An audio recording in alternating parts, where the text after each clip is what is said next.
Assalamu alaikum wa rahmatullahi wa barakatuh. Kwemikidwa kose ndikomuno kwa Allah tabaraka wa taala sabu ino nitende zipite kwa ntumiko watu wamaliza Muhammad sallallahu alaihi wasallam. Allahu subhanahu wa taala akulankhula mu Qur'ani yake yolemekezeka kunena kuti zuyina alladhina kafaru hayawatu dunya, ndithu Allahu subhanahu wa taala adawukongolesa umoyo wa anthu amene alowokanira.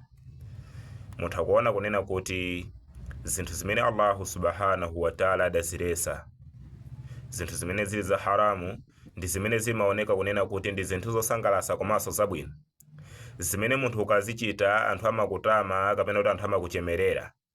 Ndipo ngati wazisiya zinthu zimenezo, anthu amakutenga kunena kuti ndi wosaziwa zinjoyi kapena munthu opanda pake. Koma ziwani kunena kuti Allahu subhanahu wa taala zimenezi adangozika ngati mayesero.